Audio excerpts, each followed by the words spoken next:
It's Why We Love Horror. I'm JWMaher. That's Aaron Brooks. Aaron, a great night out at the movies last night. How you feeling?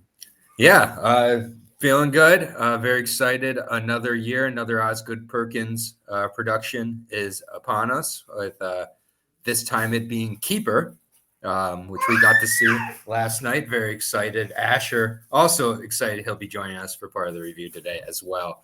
No babies really. Well, I guess some babies involved with this movie. We're all babies at some point. Yeah, true. There's babies sort of in Keeper. There's adult babies. Yes.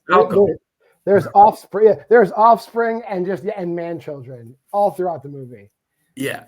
But this is a very different Osgood Perkins production, more back to his like earlier work with like more of a Black Coat's Daughter, Pretty Little Houses type of approach. Yeah, Gretel and Hansel. I feel like the common thread, and correct me if I'm wrong, through all Osgood Perkins movies, and then I said this in the chat earlier, like they seem like you're understanding what's going on, but if somebody pressed me to like fully describe what was going on, I would be absolutely like fucking lost. Like I'm like, well, you're right. I don't know what happened, but I felt like I knew what was happening when it was happening. Yeah, I think for the most part, we have the important things answered by the end of this movie. And then the things that aren't answered, which we'll go into a little bit, we won't go into all of it, but I think the things that aren't answered, they don't ruin the movie, not knowing one way or the other with it. And kind of what your conclusion is, it's whatever kind of works. You're probably close. Yeah. So go ahead and set us up with our synopsis before we go off on our surreal. Basically, real David Lynch movie, it's like a surreal David Lynch movie, right? We're dropped right in the middle of this like part of a relationship where Liz and Malcolm, Liz played by Tatiana Maslany, Malcolm played by Rasif Sutherland. They're at that point in the relationship where they've been going out for about a year and they're going on their first big like weekend getaway trip together to a cabin that Malcolm's family owns. And it's like on the face of it, it's like a commitment drama. Like, is this serious? Is she a side chick? Is she not? You know, what's up with him? Because something's up with him. But it's like he's very caring and attentive, but he's also like mysterious, but not in like a you should break up with him way. Not that I'm like defending any toxicity. He's a reverend. Yeah, he's a reverend. Yes, exactly. And that's basically it. There's like something's up, but it's not like he's abusive or he's toxic or that. Like, you don't know what's up. And there's a huge sense of unease around this trip. And that's it. And just to jump right into it a little bit, Osgood Perkins does a great job of like building that, like what the hell is going on suspense throughout the movie. I'd say this qualifies as like a slow burn.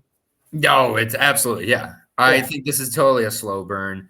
One movie that I'd immediately bring up as a comparison, very different approaches and overall plot, but this is very similar to Men in its overall approach. It's a surreal horror film, somewhat of a slow burn in somewhat of an isolated area, cabin type of location. This time with the relationship still going on. Obviously in Men, it's after the relationships ended, but they're both essentially, men are the worst. Men are really, really bad and terrifying at what they'll do to maintain their power, particularly over women. That's a good point to throw up spoilers, because what is the power here? Like, that's the thing. Like, what exactly? We don't know what's going on. We do know throughout the movie, like there are beings / ghosts that we don't know what they are, because they do. Some of them, they appear ghostly because there's moving shadows. There's definitely some supernatural stuff, but there's also like there's also a physical world where they physically manifest into like, I don't know what the hell they are. Like, they're just creatures. Yeah, they're just beings within this world. They've been around for a couple hundred years. Like, it's just so like that part of it. There's a lot of this movie that's obviously very grounded and very real, like with relationships and who we are in them and what we mean to the other person and, when to trust, when to not, all that. That's obviously in this. This also is in no way, shape, or form supposed to take place in the real world. This is Osgood, like all of Osgood Perkins' movies. So right away, I'm someone who's not bothered by intentional dialogue, I guess. I don't know really how else to put it. Like one criticism I've seen with this movie is these people don't talk like people at times, and like they don't make the decisions people would make. Okay, we're not watching a documentary here, so like it's pretty consistent, the behaviors and how they act within this Osgood Perkins real world. I think there was the same criticism of Longlegs too, because you had like this FBI crime procedural, but there was a clear like this is not reality, supernatural bend into it that gives you the latitude to do whatever the hell you want. Right, it's a movie, so like let's rock with it. I haven't said this, but Tatiana Maslany's performance in this movie is amazing. Like, and I mean that fully. I've always been a fan. I liked her in the Monkey as well. You can tell these two, and like it's interesting because with this movie was made during the writer's strike. That's why it's in Canada with a non-WGA writer. So they did this during the strike while the Monkey was on hold, actually. So like he took a bunch of the cast and crew from the Monkey, went up to Canada, got a cabin, and made this basically ode to 70s horror, real slow burn. So like that backstory just makes me love the movie already. I already love the movie though. But learning all that adds to it. The writer of this is the writer of Dangerous Animals as well. So banger year for him. Nicholas something, you'll get the name in a minute here. Thanks. Yeah, I throw it to you because you're the pro. But I thought the writing was strong. Tatiana Maslany is in this movie by herself for like 60% of the movie. It's Nick Lepard. Nick Lepard. So like doing Dangerous Animals and this, like that's some range right there. Yeah. Both very enjoyable in very different ways. But Tatiana Maslany spends a lot of this movie by herself, and she is absolutely fantastic. Yeah, we get like right off the bat, there's just a bunch of like weird things that are just sort of off, right? Like, and like we could tell they're off, and they are definitely off. Like they show up and there's a cake that's left behind by the caretaker, but clearly somebody like had chocolate on their fingers and just dropped the cake, like just smeared shit all over the place. Like, why would they do that? And to be answered later. Then there's like a twin cabin, like literally like right across the stream, and his basically financier bro cousin, played by Birgit Turton.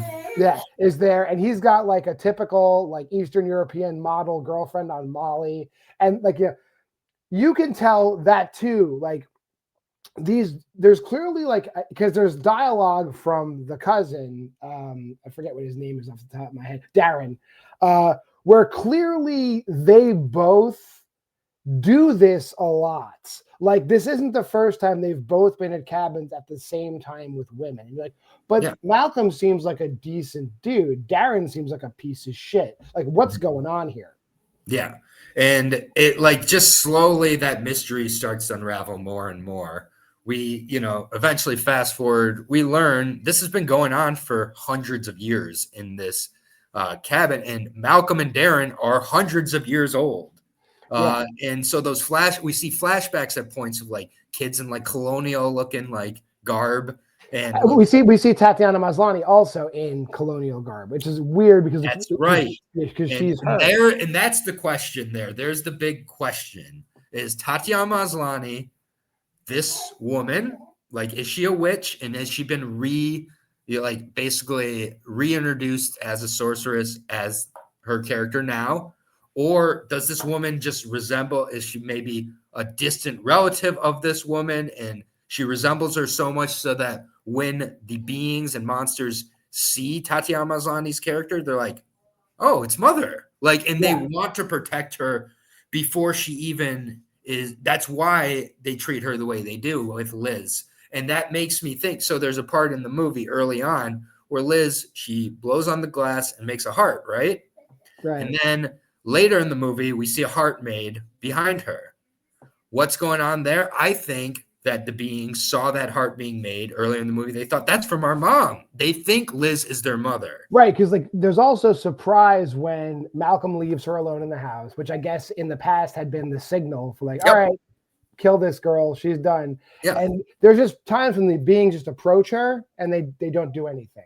And also Darren shows up and he's shocked she's not dead. So yeah, but then when we see the flashback, we see Darren and Malcolm as young children in the 1800s. And there's like, they don't explicitly come out and say she's a witch, but she does a lot of witch shit. And they don't kill her, but they wound her and trap her. And she gives birth to something. Right. And we find out that these things she gives birth to are like, they're not human. They're humanoids, but they're not human. Right. And since Darren and Malcolm basically claimed the life of their mother, they now have power over these beings, but they have to feed the beings to have immortality. Exactly. Yeah. I said a lot. It makes sense in the movie. No, and that's why on a rewatch, this is going to seem so obvious. And that's the magic trick of a great kind of slow burn, is that when you watch it the second time, it's just a totally different deal. So like, I think it does really wrap up pretty neat. You add it all together, and by the end, you get all the answers. You have to be patient throughout. With like the cake, like I'm not exactly still clear on what's up with the cake, but after she takes the cake, because she's connected to these beings, the reason she goes back to the cake is to get further connected to what she was feeling. I agree. I think what I had said to you after the movie is like, because like the girlfriend, the model, says the cake tastes like shit. And because I think, she's not. I think if you're not, Minka says the cake tastes like shit. I think if you're not meant to be connected to these beings, the cake does taste like shit. But to Liz, the cake tastes wonderful. And she goes back and eats more of the cake. And Malcolm's also taken aback that she eats so much of the cake. And later on, one of the beings brings her another cake. Yep. Yeah, no, it all adds up really, pretty beautifully. And the question is she this woman reincarnated? Is she a relative? Whatever. And those parts don't really matter. You can come up with that. That's like the only nitpick I have of the movie is like, if Malcolm, not because Darren wouldn't have known, but if Malcolm was so invested in maintaining like this thing forever, why would he choose a woman that looks exactly like the witch? Maybe and maybe for, and I'm going to defend this movie. Maybe what's happening is some of the curse or the ability of the witch is to have Malcolm see it differently than what it is. Maybe, yes. Like, again, like we don't know, and nor do we need that answer to help us with any. I get that being a criticism, but it also can be explained away by supernatural. Like it really can, I get. But I can see that being a criticism. But overall, like I just think this movie, another thing we haven't mentioned, shot. Like it has some incredible transitions with water at multiple times. A few of them are like almost disorienting because you're like, is the frame moving still? Is it not? Like that is like psychedelic imagery at its finest. I can speak from experience. I also want to mention like the opening of the movie it's a male point of view. Yes. Going through relationships with several women, like where you go through the stage where the woman is looking at whoever's looking at her fondly, the woman's looking at the person with love, and it turns to the woman looking at the person with like disgust, anger, aloofness, and we see it go through like multiple cycles of women. And right, and they're all dressed different. Yeah, and they're dressed differently. And to me, like the opening did tip me off a little bit. And if you've seen a lot of horror movies, you're like, okay, there's an immoral killer involved. If you figure out from there, that's totally fair. But it still doesn't ruin the movie because of how it unravels and how this is used in this movie. Like, I really, think this is one of Osgood Perkins' best movies. I think it's pretty brilliant. That's what I said. I said, like, we've been chasing Longlegs, for a short period of time. The monkey didn't hit. This gives me proof like it's attainable again. But like, I think the way it all wraps up, like where she's basically like given over to the creatures. Malcolm assumes like he turns the volume up on the stereo thinking, all right, they're going to fucking kill her. And they just don't kill her. And then then he wakes up. His whatever power he has over the monsters has dissipated. Great reveal of that too. Yeah, he's aged. He's Rip Van Winkle aged. Also, I believe like when I'll go back to that later. He ages, and then she shows up, and she's fully witched out. She's got the black eyes. Yes, and she like lovingly suffocates him. I guess drowns him in honey. Drowns him in jelly. Yeah, there's a scene earlier where Darren realizes she needs to die and he tries to kill her and he just gets dispatched like in a very weird semi off camera way, but you see it. Yep. Yeah. Yeah. No. And yeah, it's just like, yeah, I just don't have much problems with this movie. It's under 100 minutes as well. And it doesn't feel it. It's like, which is again, like a weird disorienting sort of effect that the direction of Osgood Perkins has at times. Like, it's like very hypnotic. Like I think you mentioned too, like there's a point like where you're like 2/3 of the way through the movie and you're like, oh, this is the end. Yeah. And it doesn't end. It like continues through like several codas that are both more satisfying than the last, I'd say. Yeah. And then the design of the baghead woman when she removes her bag is just fucking cool. It's CGI, but it really does look like you can touch it. Yeah, it's definitely CGI, but it's like I've never seen anything like that before. No, it felt like Hellraiser. It felt Hellraiser. Yeah, it's definitely like these are kind of like Cenobite creatures. I'd say on some level they are. Yeah, I agree. Yeah, but they're all children. They're childlike monstrosities. Yes, like Pan's Labyrinth type shit is happening in the basement of this house. Yeah, and that's basically it. That is Keeper. Love does not win in the end, but women win, which is important. Let's get to the ratings. I think we had the same exact rating on this one, so I'll just go first. I had minor nitpicks, but like I was thoroughly entertained, loved all the visuals, shot beautifully, acted incredibly. You shout out Tatiana Maslany, I'll shout out Rasif Sutherland. He also killed it, I feel. And the minor characters did their part too. 4.5 for me. Yeah, son of Donald Sutherland. Yes, half brother of Kiefer. Yes. Yeah, there we go. What a family. 4.5 videotapes for me as well. Nearly a 5. Like by today, I've almost put up to a 5. It was a 4.5 immediately for me though. I was hooked from the jump. I felt like the dynamic was very believable as well. Like I wasn't like, why is she going to this cabin? None of that. Because again, they've been together for a year. Like it covers its bases really well. It's open to rewatches as well. This is such a better version of what Men tried to be with the surreal horror, patriarchy.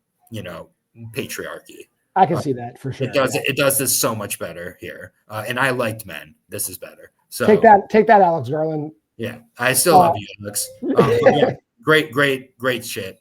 Can't wait for whatever comes, which is like a Nicole Kidman movie next from Osgood Perkins is coming next. So let's go. Yeah, they keep giving him great projects. So that'll do it though. If you made this fun, the video, like, comment, subscribe, share. Go to the Facebook group at Why We Love Horror. Our Letterboxd challenge is here. More fun stuff to come on Letterboxd. But until next time, I'm JWMaher, and that is Aaron Brooks. This has been Why We Love Horror. Stay tuned for the schedule.